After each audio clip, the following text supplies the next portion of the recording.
नमस्कार। स्वागत है आप सभी का अपने YouTube चैनल नॉलेज रेन में। हम हल कर रहे हैं एडगर अभ्यास पुस्तिका को विज्ञान विषय कक्षा छठी। हम देख रहे हैं अध्याय 2 वस्तुओं के समूह बनाना। इसमें सबसे पहले हमें देखना है प्रश्न नंबर 1 बहुविकल्पीय प्रश्न। इसमें हमें 4 विकल्पों में से एक सही विकल्प चुन करके लिखना है। पहला प्रश्न है वह पदार्थ जो पारदर्शी तथा जल में अघुलनशील एवं जिसमें से प्रकाश की किरण आर पार निकल जाती है निम्न में से होगा ए कांच का टुकड़ा। इसका सही उत्तर है। प्रश्न नंबर 2 दी गई वस्तुओं में से उनके गुण के आधार पर असंगत वस्तुओं को पहचानिए। तो इसका सही उत्तर है डी प्लास्टिक की डोरी। फिर है लोहे से बनी साइकिल की चाबी को किसमें डुबोकर रखने पर वह अपनी चमक खो देगी। इसका सही उत्तर होगा शीतल पेय। बी इसका सही आंसर है। वह पदार्थ जो कठोर चमकदार एवं अपारदर्शी हो निम्न में से है सी स्टील का चम्मच। पांचवा प्रश्न है निम्न में से कौन सी वस्तुएं पारदर्शी होंगी। कौन सी होंगी? सी आवर्धक लेंस और कांच का ग्लास दोनों ही पारदर्शी होंगी। अब हम देखना है प्रश्न नंबर 1.2 दिए गए शब्दों में से चुनकर रिक्त स्थानों की पूर्ति कीजिए। पहला है घड़ी का कांच पर पारदर्शी होता है। घड़ी का कांच पारदर्शी होता है जबकि पत्थर डैश होता है। पत्थर अपारदर्शी होता है। वे पदार्थ जिन्हें आसानी से सपिंडित अथवा खरोंचा जा सकता है डैश पदार्थ कहलाते हैं। कोमल पदार्थ कहलाते हैं। चश्मे का ग्लास प्लास्टिक या कांच के डैश गुण के कारण बनाया जाता है। पारदर्शी गुण के कारण बनाया जाता है। सभी पदार्थों को उनके डैश के आधार पर पहचाना जाता है। गुणों के आधार पर पहचाना जाता है। पेन डैश और डैश पदार्थों से बनाया जा सकता है। प्लास्टिक और धातु पदार्थों से बनाया जा सकता है। अब हम देखेंगे अति लघुत्तरीय प्रश्न। सबसे पहला प्रश्न है यदि हम पदार्थों के समूह ना बनाएं तो क्या प्रभाव पड़ेगा। यदि हम पदार्थों के समूह ना बनाएं तो उन्हें अलग करने में परेशानी आएगी।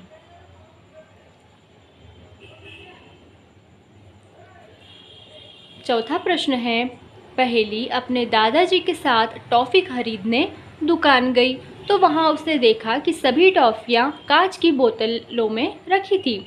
कारण बताइए कि दुकान में सामान कांच की बोतलों में क्यों रखा जाता है। क्योंकि कांच की बोतलें पारदर्शी होती हैं और उन्हें आसानी से देखकर पहचाना जा सकता है। ये इसका सही उत्तर है। प्रश्न नंबर 5 है दिए गए पदार्थ से मिलकर बनी विभिन्न प्रकार की वस्तुओं की सूची बनाइए। तो लकड़ी पदार्थ से बनने वाली वस्तुएं कौन सी हैं? लकड़ी से टेबल कुर्सी अलमारी पलंग ये बनेगा। कागज़ से कॉपी किताब ये बनेंगी। चमड़े से बेल्ट पर्स बैग। प्लास्टिक से खिलौने कुर्सी बाल्टी और रुई से कपड़े रजाई गद्दे आदि बनेंगे। प्रश्न नंबर 6 है पदार्थों को किस आधार पर समूहों में बांटा जाता है। पदार्थों को उनके गुणों के आधार पर समूहों में बांटा जाता है। प्रश्न नंबर 7 है घरों में खाना बनाने खाने और पीने के बर्तनों को कपड़े से क्यों नहीं बनाया जाता। चूंकि कपड़ा धातु नहीं है अतः यदि इसे आग पर रखा जाए तो यह जल जाएगा और इसमें से खाना व पीने का पानी बाहर आ जाएगा, इसलिए नहीं बनाया जाता है। अब हम देख रहे हैं लघु उत्तरीय प्रश्न। पहला प्रश्न है लोहा एवं रबर के कठोर या कोमल पदार्थ की पहचान किस प्रकार की जा सकती है। लोहा एवं रबर के कठोर या कोमल पदार्थ की पहचान एक दूसरे से खरोंच मारकर की जा सकती है। अब प्रश्न है 9वां चमकदार पदार्थ जैसे आभूषण एवं बर्तन कुछ समय तक खुला रखने पर अपनी चमक क्यों खो देते हैं। चमकदार पदार्थों के नाम लिखिए। चमकदार पदार्थ जैसे आभूषण एवं बर्तन कुछ समय तक खुला रखने पर अपनी चमक खो देते हैं क्योंकि वे हवा व नमी के संपर्क में आते हैं। चमकदार पदार्थ के उदाहरण क्या होंगे? लोहा, तांबा, सोना व चांदी। अब है प्रश्न नंबर 10। निम्नलिखित द्रव जल में पूर्ण रूप से मिश्रित होते हैं या नहीं? जल में मिलाकर पहचानिए एवं लिखिए। कौन कौन से पदार्थों के बारे में लिखना है? सिरका, नींबू का रस, सरसों का तेल, नारियल तेल, केरोसिन व दूध। तो जल में मिश्रित होते हैं कौन? सिरका, नींबू का रस व दूध। और जल में मिश्रित कौन नहीं होते हैं? तो है सरसों का तेल, नारियल तेल व केरोसिन। प्रश्न नंबर 11 है, तालिका में दिए गए पदार्थों में से कौन से पदार्थ जल में विलोडित करने पर पूर्ण लुप्त हो जाते हैं तथा कौन से लुप्त नहीं होते? पदार्थ की पहचान कर लिखिए। पदार्थ कौन से हैं? नमक, तो ये जल में पूर्णतः लुप्त हो जाता है या लुप्त नहीं होता? तो ये जल में पूर्णतः लुप्त हो जाता है। खाने का सोडा जल में पूर्णतः लुप्त हो जाता है। चीनी जल में पूर्णतः लुप्त हो जाती है। बालू लुप्त नहीं होता है। चॉक पाउडर लुप्त नहीं होती और लकड़ी का बुरादा भी लुप्त नहीं होता है। प्रश्न नंबर 12 है, पहेली ने अपनी गुड़िया के लिए कागज का चश्मा बनाया जिसे बूझो देखकर हंसने लगा। बताइए कि बूझो पहेली को चश्मा बनाने के लिए क्या सलाह देगा? बूझो पहेली को चश्मा कांच से बनाने की सलाह देगा क्योंकि कागज से आर पार दिखाई नहीं देता है। अब है दीर्घ उत्तरीय प्रश्न। प्रश्न नंबर 13 है, पारदर्शी, अपारदर्शी तथा पारभासी को उदाहरण सहित परिभाषित कीजिए। तो पारदर्शी पदार्थ कौन से हैं? ऐसे पदार्थ जिनके आर पार वस्तुओं को आसानी से देखा जा सकता है पारदर्शी पदार्थ कहलाते हैं।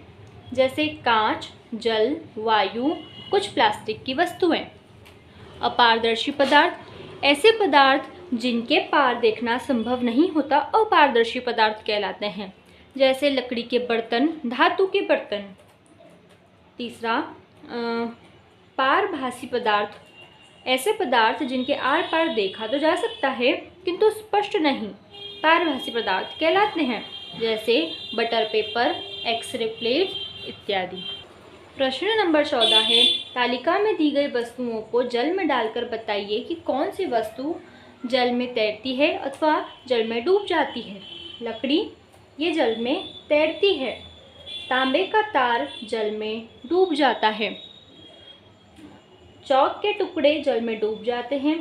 प्लास्टिक की गेंद जल में तैरती है। नारियल तेल जल में तैरता है। कंचे जल में डूब जाते हैं। कागज जल में तैरता है। स्पंज जल में तैरता है। कांच का टुकड़ा जल में डूब जाएगा व सिक्का ये भी जल में डूब जाएगा। अब हम देख रहे हैं प्रश्न नंबर 15। दी गई तालिका में पदार्थ के गुणों के आधार पर अपने आसपास पाए जाने वाली दो वस्तुओं के नाम लिखिए। तो कठोर वस्तुओं के नाम कौन से होंगे? लोहा व स्टील। कोमल, रबर व चमड़ा। पारदर्शी, कांच व पानी। अपारदर्शी, लकड़ी व धातु। चमकीली, तांबा व सोना। विलेय, नमक व शक्कर। अविलेय, चॉक पाउडर और बालू। हल्का, स्पंज और कागज। भारी, लोहा और पीतल व पारमासी, बटर पेपर व एक्सरे प्लेट। अब हम देख रहे हैं प्रोजेक्ट कार्य 1। अपने आसपास के परिवेश का अवलोकन करते हुए निम्न तालिका को पूर्ण करें। हमें लिखना है खाद्य वस्तुएं, अखाद्य वस्तुएं, द्युतिहीन वस्तुएं व द्युतिवान वस्तुएं। सबसे पहले है इसमें खाद्य वस्तुएं कौन कौन सी है? अनाज, दालें, तेल, सब्जियां, मांस, दूध, मिठाई व फल। अखाद्य वस्तुएं कौन सी हैं? केले के छिलके, लकड़ी, कागज़, कपड़ा, प्लास्टिक, पुस्तक, रुई व मिट्टी। द्युतिहीन वस्तुएं हैं पत्थर, लकड़ी, रेत, मिट्टी, रुई, कागज़, पंख, रबर की गेंद। द्युतिविहीन वस्तुएं हैं सोना, चांदी, तांबा, हीरा, एल्यूमीनियम, कांच, चाबी व पीतल। अब हम देख रहे हैं प्रोजेक्ट कार्य 2। दैनिक जीवन में उपयोग आने वाली विभिन्न प्रकार की वस्तुओं को आकार के आधार पर वर्गीकृत करते हुए तालिका को पूर्ण करें। तो इसमें हमें लिखना है वर्गाकार वस्तुएं, आयताकार वस्तुएं, बेलनाकार वस्तुएं व गोलाकार वस्तुएं। तो वर्गाकार वस्तुएं कौन सी हैं? खिड़की, डिब्बा, टीवी, फोटो फ्रेम, फर्श, बक्सा, रुमाल, बर्फी। आयताकार वस्तुएं कौन सी हैं? बोर्ड, दरवाज़ा, माचिस की डिब्बी, किताब का ऊपरी पृष्ठ, कंपास, रबर, स्केल, पेटी। बेलनाकार वस्तुएं सिलेंडर, बेलन, पेड़ का तना, पेंसिल, पेन, बोतल, ढोलक व कैंडल। गोलाकार वस्तुएं कौन सी हैं? फुटबॉल, ग्लोब, कंचा, गेंद, लड्डू, संतरा, बिंदी व चूड़ी। अगले वीडियोज़ में हम देखेंगे अध्याय नंबर 3, पदार्थों का पृथक्कीकरण। अगर आपको हमारे वीडियोस पसंद आ रहे हैं तो इन्हें लाइक कीजिए, शेयर कीजिए व चैनल को सब्सक्राइब कीजिए। Thank you.